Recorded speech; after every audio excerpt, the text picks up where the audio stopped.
Et là, j'ai trouvé utile, quand j'ai lu ces deux articles, je me suis dit, mais est-ce que ce n'est pas utile d'expliquer à nos populations comment on fait pour les manipuler? On est en train de manipuler les gens au Niger, on manipule les gens au Mali, et après, on est en train de manipuler les gens en Côte d'Ivoire. Demain, là, ça peut devenir un problème. Donc, je vais vous expliquer 10 méthodes, 10 stratégies de manipulation. Comment on fait pour manipuler? On étudie ça. Si vous ne savez pas, là, même comment tuer l'homme, là, on étudie. Si on ne tuait pas les hommes, là, comment on allait faire pour étudier, pour connaître l'anatomie et savoir que, bon, telle partie est comme ça, telle partie est comme ça. Donc, dans la vie, là, tout s'étudie. Et quand tu sais tirer profit, tu tires ça à ton avantage. Et donc, je vais vous dire 10 techniques principales que les politiciens, les chefs d'entreprise et que toute personne, même dans les relations humaines, utilisent, mais à différents niveaux pour atteindre leurs objectifs. Et quand je vais finir, en fonction de chacune des stratégies de manipulation, je vais vous donner quelques exemples. On vous explique les principales techniques par lesquelles les médias et les politiciens mettent en œuvre la manipulation des masses. Ce que je vais vous dire là, c'est ce que les télévisions, les journaux et tout ce qu'on utilise pour informer les gens, ainsi que les politiciens, ce sont les méthodes qu'ils utilisent pour manipuler les populations. Quand on parle des masses, ça veut dire la population globale. Depuis plusieurs années, un décalogue circule sur Internet inspiré des textes de Noam Chomsky, le célèbre intellectuel américain qui concerne la soi-disant manipulation des masses et ses stratégies mises en œuvre par les médias et les hommes politiques. Reprenons ces 10 principes qui peuvent être utiles pour pouvoir passer au travers de l'actualité et des promesses électorales. Pourquoi on vous explique ça? On vous explique ces méthodes de manipulation.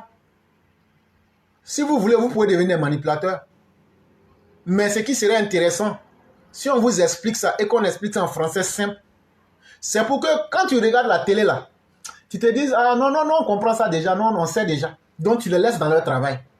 Ou bien, quand des politiciens vont venir devant toi là, toi-même tu puisses prendre ta vie pour dire, oui, oui, tout ce que tu dis, on a compris. Mais c'est que nous là, on est devenus intelligents, on sait, on ne peut plus nous manipuler parce qu'on connaît la réalité. Et c'est pour ça que je suis en train de vous expliquer comment vous libérer des manipulations des médias dans l'actualité et aussi des promesses électorales des politiciens. La première stratégie de manipulation, c'est la distraction. Ça veut dire l'amusement. Afin de manipuler les gens, l'une des armes les plus puissantes est la distraction. Déplacez votre attention vers des nouvelles moins importantes ou insignifiantes vous permettent en fait de détourner votre intérêt des questions beaucoup plus vitales qui, dans ce cas, passent en arrière-plan. Exemple, les coachs et les influenceurs. Exemple, la musique. Exemple, le sport. Exemple, toute autre forme de distraction exacerbée. On vous présente des choses qui vont vous distraire. Toi, tu penses que c'est un amusement. Mais on va multiplier ces choses-là. Comme par exemple les soi-disant clash entre les influenceurs. Toi, tu es là, tu les suis, tu passes 12 heures de ton temps en train de les suivre. Mais ce que tu oublies, c'est que les choses qui sont essentielles pour ta vie, là, tu n'as pas eu le temps de réfléchir à ça. Et donc, ce que tu ne sais pas, c'est qu'ils t'ont rendu plus bête, mais sans que tu ne le saches. Ça, c'est la première méthode de distraction. C'est pourquoi vous verrez les pays où il y a la dictature, on essaie de distraire les gens beaucoup avec les choses comme la musique, les petites choses comme ça, ou même le sport, pour que les gens soient impliqués dans ça. Ça devient un moyen, un exutoire. Et cela leur permet d'oublier leurs vrais problèmes. La deuxième stratégie, problème et solution. Montrer un certain thème comme le problème vous permet de créer une solution souvent impopulaire et qui a déjà été décidée a priori. Un exemple, aggraver un service public pour pouvoir proposer sa privatisation. Mais là, moi, je ne vais pas aller avec cet exemple. Je vais aller avec l'exemple de Laurent Gbagbo. Il crée un problème et il dit en même temps, j'ai la solution. Non, attendez, revotez-moi. Le problème qui est là, c'est qu'on vient de prendre Abidjan. Le problème qui est là, vous les gens de l'Ouest, on vous arrache vos frères. Mais revotez-moi et je vais trouver la solution. Quand tu avais voté avant là, pourquoi tu n'as pas trouvé la solution? En réalité, la solution n'existe pas. Mais l'homme crée un problème. Sinon, venez dire à un Ivoirien qui n'est pas Ivoirien là, ça résout quel problème? Mais plutôt ça crée un problème parce que ça divise la société. Et quand ça divise la société, la même personne vient dire il faut aller faire réconciliation. Et c'est pourquoi je n'aime pas du tout la réconciliation en Côte d'Ivoire. Parce que c'est un piège sans fin que Laurent Gbagbo utilise parce qu'il a créé le problème de toute pièce. Et il s'est dit, c'est moi seul qui a la solution. C'est pourquoi vous voyez les gens du FPI là, quel que soit ce qu'Alassane Ouattara va faire, puisque c'est eux qui ont créé le problème là, tant qu'eux-mêmes ils n'ont pas leur solution là, ils ne vont jamais accepter les solutions de bonne foi du président Ouattara. Et donc, c'est pourquoi vous voyez, réconciliation, réconciliation. Ce n'est pas parce que le gouvernement en place ne fait pas réconciliation, hein, mais c'est parce que ceux qui ont créé le problème là, les xénophobes, les PPACI, les PDCI là, eux-mêmes là, la solution qu'ils veulent pour eux-mêmes là, tant qu'ils n'ont pas ça là, il n'y aura jamais de solution. Donc, que le gouvernement fasse des rencontres entre les politiciens, que le gouvernement fasse partie KKB à Paris, que le gouvernement fasse tout ce qu'il veut en donnant des salaires aux opposants, en les faisant rentrer, en faisant tout ce qu'ils veulent, en amnistiant Simone Eve Gbagbo, en donnant la grâce présidentielle, ça ne résout pas leurs problèmes. Même si le gouvernement veut, ils n'ont qu'à libérer les militaires, ça ne va pas résoudre leurs problèmes. Parce qu'en réalité, la solution que ceux-mêmes qui ont créé ce problème-là veulent là, c'est que, un, il faut tuer Alassane Ouattara. Enlever Alassane Ouattara pour moi n'est pas là. Non, il faut le tuer. Ça, c'est un. De deux, il faut massacrer les partisans d'Alassane Ouattara pour leur enlever toute envie de faire politique. Et trois, il faut rendre la Côte d'Ivoire une Côte d'Ivoire à pensée unique. Surtout, tu es soit avec eux ou mais tu es leur ennemi. C'est ça la vraie solution qu'ils veulent. Du fascisme sous les tropiques. Et donc, une fois que tu as compris ça, est-ce que toi, tu peux t'asseoir pour les regarder parce qu'on a organisé un match de Maracana, dire bon, comme on a joué, on s'est réconcilié. C'est du flac to vocis, c'est du mensonge, c'est de je dirais même que c'est de l'abject. Parce que ceux qui ont créé le problème là, tant qu'ils n'auront pas leur solution là, tout ce qu'on va faire c'est zéro. Si vous avez bien compris, je vous donne des exemples concrets. On va avancer sur la troisième stratégie de manipulation. On appelle ça la gradualité. Dans certains cas, pour manipuler les masses, il est nécessaire de le faire progressivement. Dans le cas de l'élimination de certains droits fondamentaux, par exemple, il est préférable de les éliminer à petite dose afin de ne pas provoquer des protestations des citoyens. Et ça, je prends par exemple, dans l'entreprise surtout on applique ça. Quand l'entreprise est en difficulté, on essaie petit à petit de diminuer les avantages. Si tu viens couper tous les avantages, le droit du travail va t'attraper et ce n'est pas bien. Et donc qu'est-ce qu'on fait? On procède par petites doses. On coupe quelques petits trucs. Oh non, c'est un petit truc, ça ne fait rien. Vous savez, l'entreprise, ça ne va pas, bien sûr. Hein, puis bon, voilà. Donc on fait ça petit à petit, petit à petit. Au moment où vous allez vous en rendre compte là, tout a été déjà pris.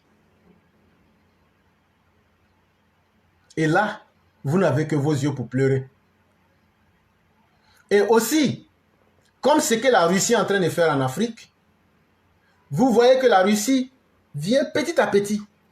Les gens ont l'impression que la Russie... Non, non, non, Wagner n'est pas en Afrique. Non, ils ne sont pas là-bas. Après, non, il y a un petit groupe là-bas. Après, ils disent non, ils sont là-bas, mais c'est du partenariat économique, c'est du commerce qu'ils font.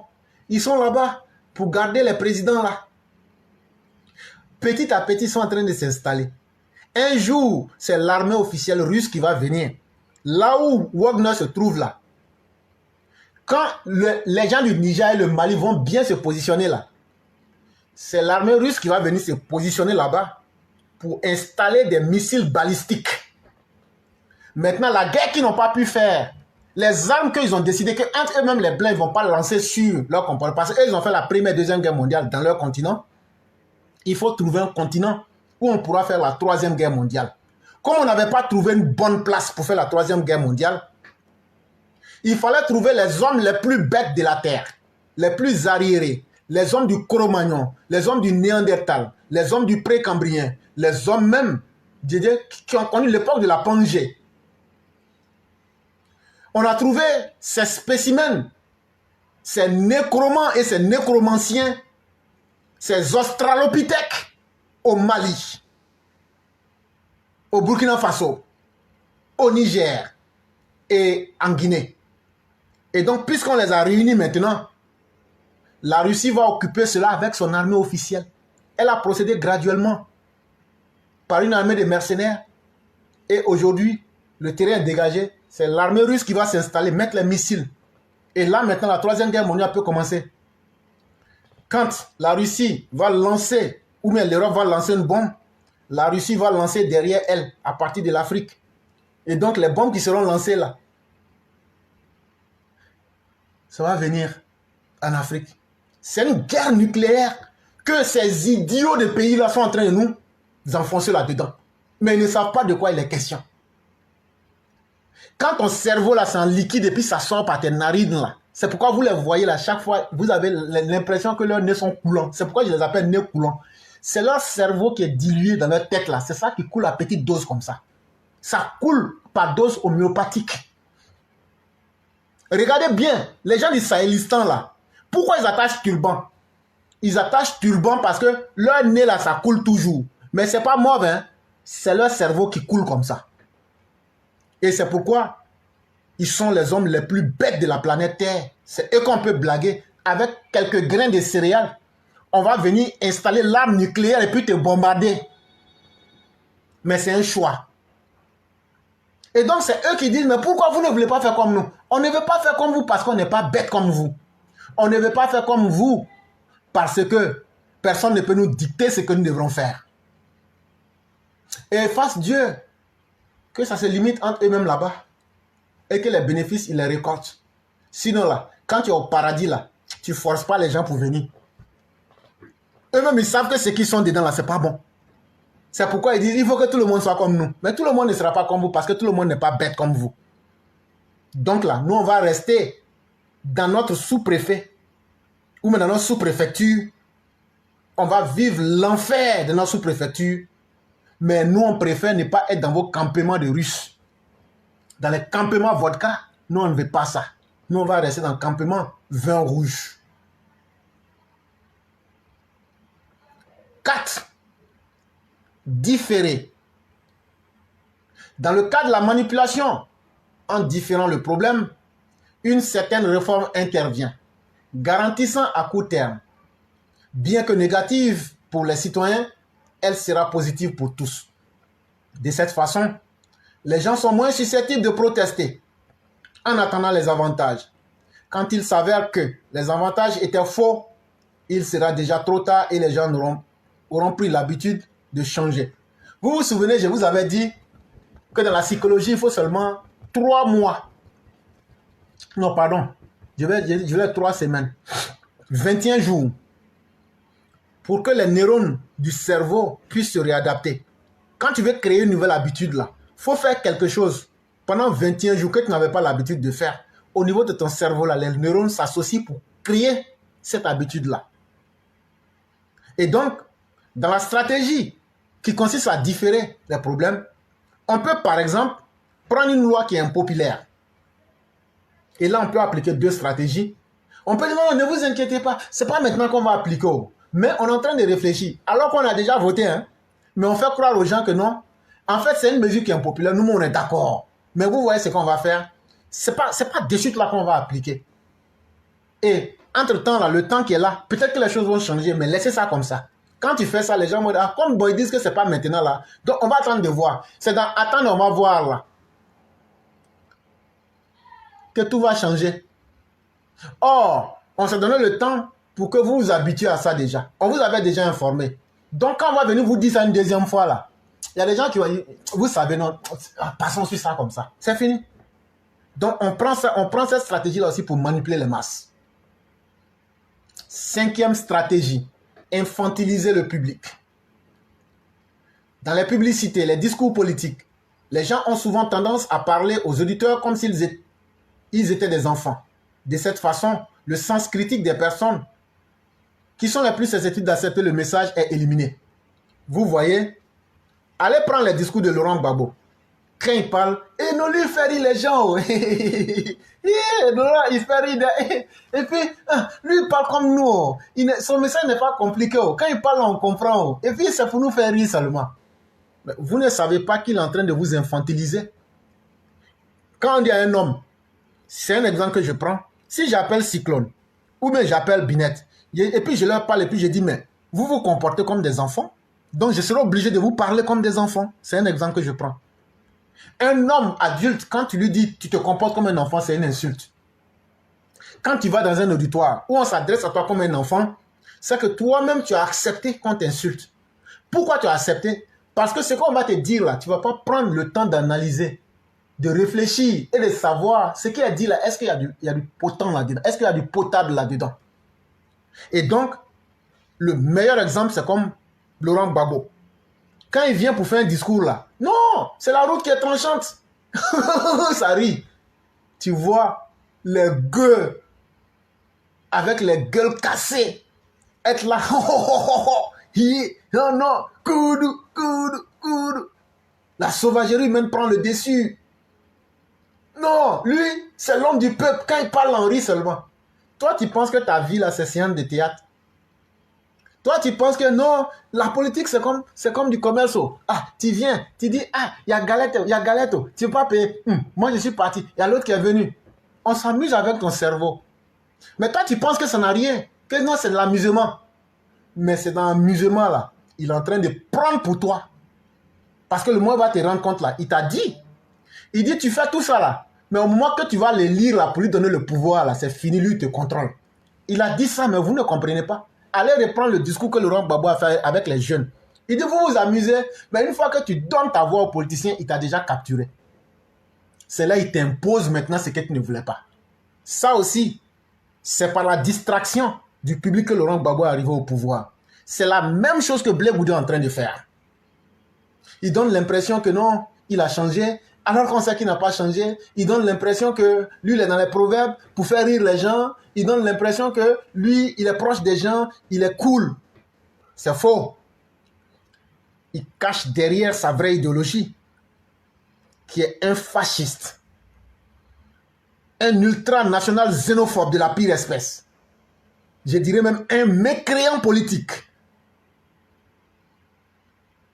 Même le Satan aura peur de ce jeune homme. Et méfiez-vous. Parce que le diable ne vous montre jamais sa vraie nature. Quand le diable dit « je vais changer ta vie », toi tu vas penser que c'est positivement. Mais c'est quand il va t'avoir, il va te dire « non, je t'ai promis que j'allais changer ta vie. » Mais c'était pour te mettre en enfer. 6. Utilisez les émotions. Les messages qui tentent de manipuler la masse n'invitent pas à la réflexion. Au contraire, ces messages sont basés sur des émotions. De cette façon, plus que la rationalité, nous nous concentrons sur l'inconscient des destinataires qui pourront percevoir le message général, mais pas tous les détails, neutralisant ainsi l'aspect critique. Pourquoi l'opposition ivoirienne est incapable de produire un programme de campagne? Parce que quand tu produis un programme de campagne, tu te condamnes en tant qu'acteur politique devant le peuple. Parce qu'on va t'interroger. Or, leur plus grande peur, c'est de ne pas être confronté à la critique du peuple. Parce qu'eux-mêmes, ils n'ont pas envie de travailler.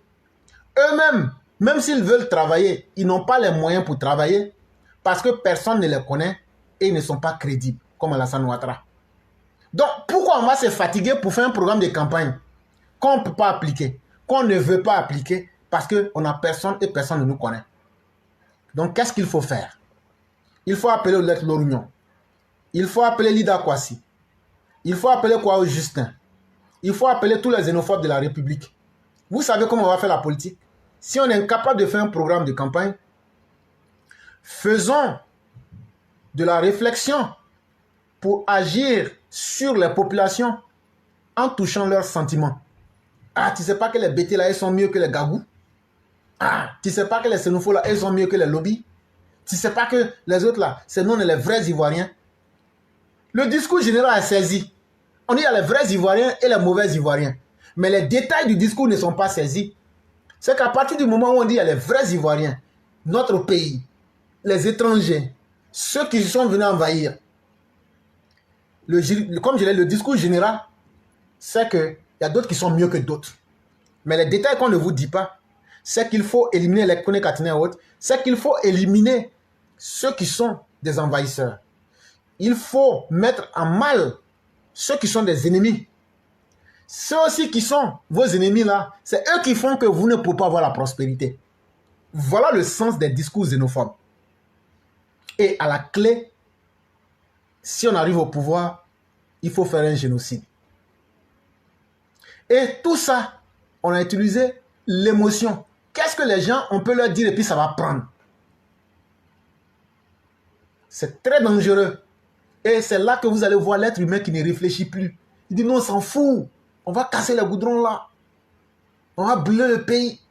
Mais après avoir brûlé le pays là, qui va reconstruire? On ne s'est pas demandé qui va construire. Mais si vous brûlez le pays là, est-ce qu'il y aura encore pays?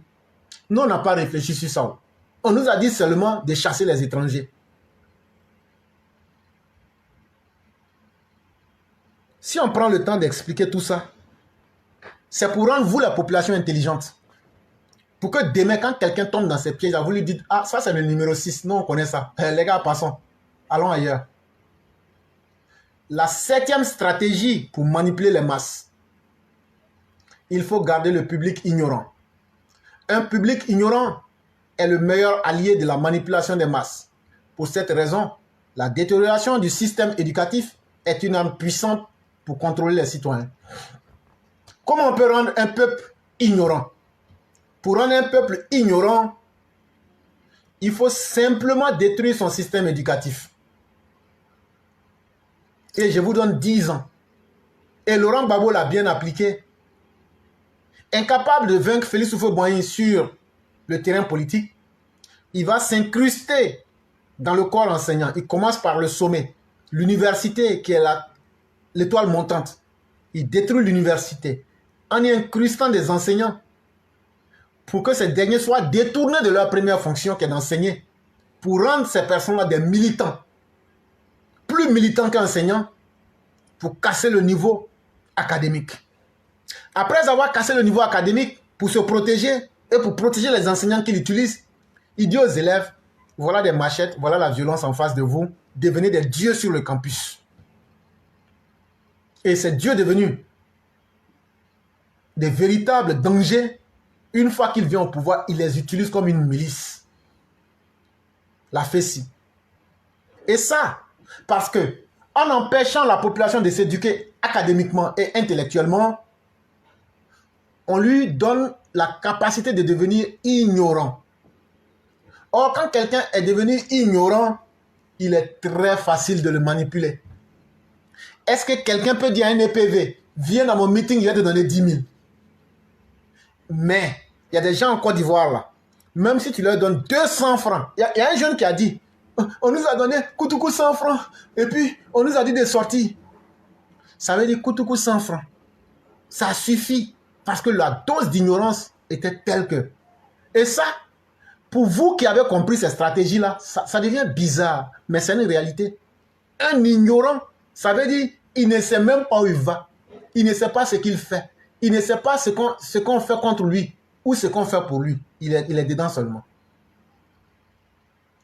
8e stratégie pour manipuler les masses, un public consentant. Les médias ont l'habitude de montrer à quel point les modes et les tendances sont superficielles, ignorantes et vulgaires. De cette façon, Les citoyens sont poussés à s'habituer à la médiocrité. En termes de médiocrité, on n'a pas besoin de prendre un autre exemple. Ça, je le dis sans coup férir. La médiocrité aujourd'hui est célébrée sur nos télévisions ivoiriennes sous le régime du docteur Ouattara. Et ça, nous, on n'aime pas ça. La sauvagerie humaine. Parce que quand un être humain se comporte comme un animal, c'est que tu es sauvage. Je ne vais pas vous donner des exemples. Allez regarder les chaînes de télévision ivoiriennes et vous comprenez de quoi il est question. Où ce sont des gens qui brillent par leur médiocrité. Ça crépite, ça crépitera. Où ce sont des petites filles qui n'ont même pas eu même le CEP, qui deviennent des présentatrices de télé et qui se permettent d'insulter des premières dames dans le deuil. Ce sont des journalistes qui s'habillent pour faire de la suggestion homosexuelle. Tout ça, on favorise la médiocrité. Allez prendre les artistes ivoiriens aujourd'hui. Il y a quel bon artiste qu'on peut prendre pour dire lui, il allait faire un concert dans un lieu respectable. Encore les Alpha Blondy et autres, ce sont les exceptions du passé. Allez reprendre les artistes qui étaient produits à l'époque de Félix Houphouët-Boigny, les Renzo DJ et autres, les Alpha Blondy et autres. Et puis allez reprendre les artistes qui sont produits aujourd'hui à l'époque d'Alassane Ouattara. Même notre vie artistique est parsemée de la médiocrité. Plus tu es médiocre, et plus tu deviens un poulet, et plus tu as de l'avenir. Mais pourtant, le destin d'un poulet, c'est connu. Hein? C'est dans une belle marmite ou dans un four. Si c'est un poulet qui se respecte. Et donc, on arrive à rendre le public ignorant en lui disant non, c'est le droit à la liberté, tout le monde peut faire ce qu'il veut, tout le monde peut dire ce qu'il veut. Toi aussi, tu es là, tu dis oui, c'est vrai. Qu'est-ce qu'on peut faire? On dit c'est un monde là où tout le monde fait ce qu'il veut. Mais ce que tu ne sais pas, c'est qu'on est en train de violer ta conscience. Ce qui n'est pas normal, on te dit, ah, c'est comme ça maintenant, on va montrer tout. On va tout dire. Est-ce que tout se dit vraiment? Sinon là, on allait demander à ceux qui disent qu'on peut tout dire là, eux-mêmes ils n'ont qu'à citer toutes les parties de leur corps. Et puis ils n'ont qu'à nous dire les vrais noms de leurs parties de leur corps. Toi qui dis que tout, on peut tout dire là. Faut commencer à nous citer les parties de ton corps. Voilà ma tête, voilà mon cou, voilà mon thorax, voilà mon bas-ventre, voilà mon bas-ventre, voilà mon bas-ventre. Et puis tu vas arriver sur cuisse là, il faut donner les noms là. Et puis on va demander les détails là. Ah donc on ne peut pas tout dire. Et ça, sur ce côté-là, le gouvernement Ouattara ne fait pas d'effort. C'est pourquoi n'importe qui peut se permettre n'importe quoi pour insulter n'importe quelle autorité.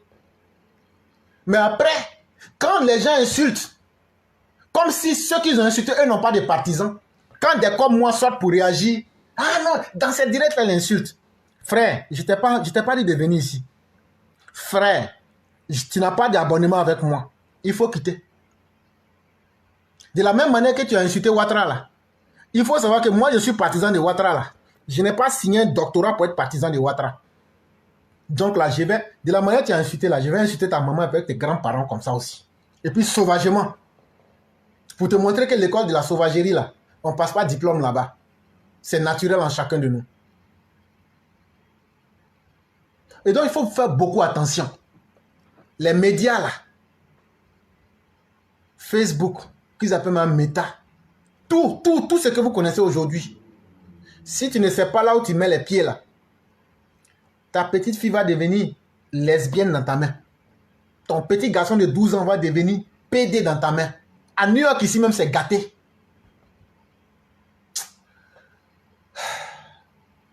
Mais Dieu est grand. Dieu est grand. C'est pourquoi la malédiction va s'abattre sur nous tous. C'est pourquoi tu verras beaucoup de personnes. Des calamités vont arriver. Mais vous pensez qu'on s'amuse. Et ça va nous détruire. Parce que lui, Dieu là, il n'est pas dans les détails. Hein. Dieu n'est pas dans les détails. C'est pourquoi je vous expliquais le destin de quelqu'un. Non, comme je t'ai créé là, il faut aller là-bas. Non, non, non. Lui, il t'a créé là. Il a mis tout ce qu'il faut. Il faut faire ce que tu veux. Lui, il t'attend au tournant.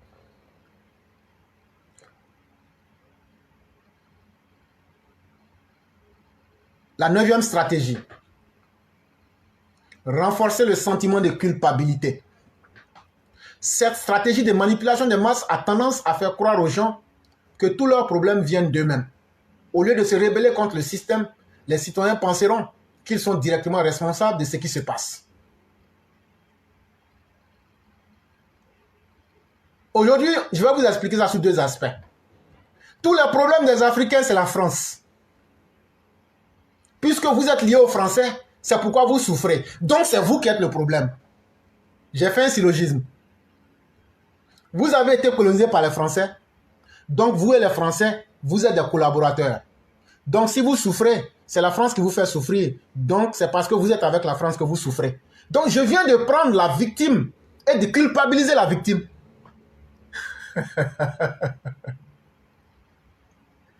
Toi-même qui es la victime même de la politique française, je viens de te rendre victime de ta propre douleur.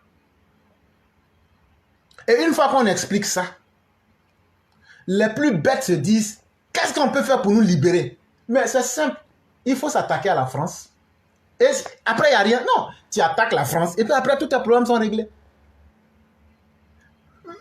Après la France, vive la Russie. Il n'y a pas de problème. À part la France, vous venez de brûler l'ambassade du Nigeria. C'est bien, mais ça résout quoi? Vous avez chancé l'armée française. Ça n'a pas fait cesser le djihadisme. Quand on va à Bandiagara, quand on va dans le nord du Mali, il n'y a aucun centimètre qui a été repris. Mais la faute maintenant, c'est à qui? Si ce n'est plus aux Français qui ne sont plus là, la faute, ce n'est pas à Assimi Goïta. La faute, ce n'est pas à Tchani. Mais puisqu'au départ, on vous avait vous-même accusé là, on a encore d'autres arguments. On va vous dire, mais c'est pas facile, calmez-vous. Mais entre-temps, dans calmez-vous là, votre vie est en train d'être détruite. Ça, c'était pour les gens du Sahélistan. Mais le même cas existe en Côte d'Ivoire. Alassane Ouattara est un étranger. Alassane Ouattara, c'est le danger de la Côte d'Ivoire. Tous ceux qui ont soutenu Alassane Ouattara sont des rebelles. Or, qu'est-ce qu'il faut faire à un rebelle? Il faut soit le neutraliser, le tuer ou l'emprisonner. Donc, si tu es avec Alassane Ouattara, toi-même, tu dois savoir que tu es mauvais. À un moment, cette idée-là était devenue commune. Tu es RDR, tu es mauvais. À telle enseigne que des gens vont devenir indignes et vont commencer à douter d'eux-mêmes. Vrai là, moi j'aime Alassane, mais je ne veux pas être avec lui. Parce que ça là, je ne veux pas qu'on me voie autrement. Je ne veux pas qu'on me voie comme un méchant. Donc les gens même se culpabilisent eux-mêmes. Quand bien même que Alassane Ouattara a une idéologie claire, un programme de campagne et une vision. Et il y a beaucoup dans le combat, comme les Adama Champion et autres, les Ben Soumao et autres, qui vont finir par abandonner le combat. Parce qu'ils ont douté d'eux-mêmes, ils se sont culpabilisés eux-mêmes. Parce qu'ils n'ont pas eu le courage de s'assumer. Et ça, cette stratégie-là marche avec les gens qui sont faibles d'esprit. Quand on sait que quelqu'un ne peut pas s'assumer, quelqu'un est chancelant dans ses décisions, on peut appliquer cette stratégie sur cette personne-là. Et ça, c'est pourquoi vous verrez que dans les pays où il y a l'ignorance et l'analphabétisme, cette stratégie-là passe facilement. Et la 10e stratégie pour nous arrêter, connaître l'être humain. Le système a une vaste connaissance de l'être humain. Grâce au progrès réalisé et par conséquent parvient à avoir un plus grand contrôle sur les citoyens. Là, je vous parle de la psychologie sociale. Pour faire simple, toutes les sciences sociales, que ce soit l'ethnologie, que ce soit la sociologie, que ce soit tout ce que vous voulez, est dedans.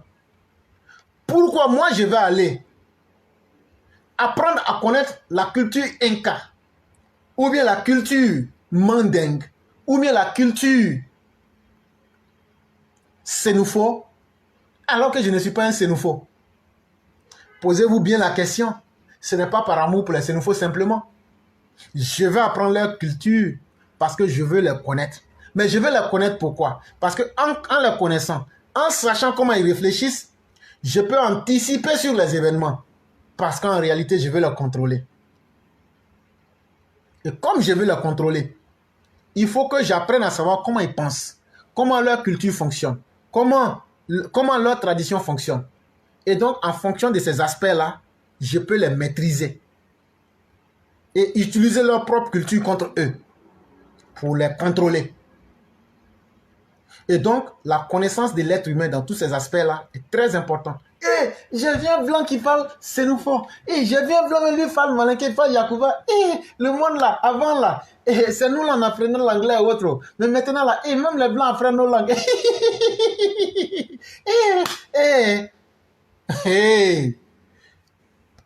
C'est celui-là qui va vous attacher.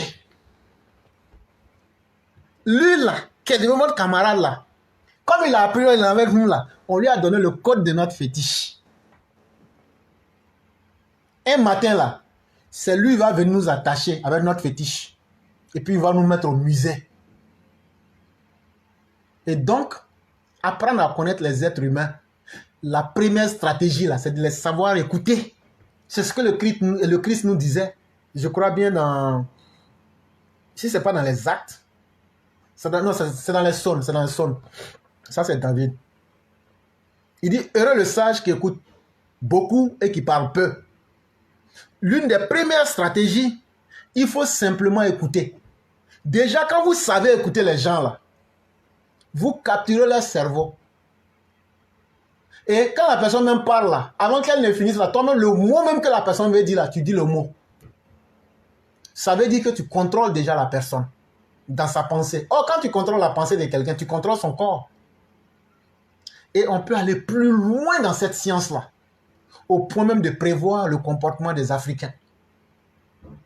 Et quand on veut les utiliser pour se révolter contre leur gouvernement, on sait par où il faut passer et quels sont les mots qu'il faut utiliser et quels sont les codes traditionnels et sociaux qu'il faut utiliser pour monter une population ou même un ensemble de populations contre un gouvernement ou même contre un autre peuple. Comme on a bien appris, il y a un qui allait apprendre Gouro, il y a un qui allait apprendre Sénoufo, mais comme ils étaient tous des blancs, l'autre était américain, l'autre était russe, on va venir opposer les Gouro et les Sénoufo avec eux-mêmes leur propre culture, mais on prendra le soin de leur dire que leur alliance là, c'est une fausse alliance. Voilà comment on fait pour manipuler les gens. Maintenant, tout ce que je vous ai expliqué là, j'ai tiré ça de psychologie.net. Je n'ai fait que réexpliquer en adaptant ça à notre version moderne et aux réalités de notre temps. Mais est-ce que je vous ai enseigné ça pour que vous deveniez des manipulateurs? Pas du tout. Mais pourquoi je vous ai enseigné ça? Pour que vous puissiez détecter, savoir et ne pas en être victime. Et informer vos parents pour ne plus être victime de la manipulation. C'est la raison pour laquelle j'ai donné ce que je pouvais faire aujourd'hui.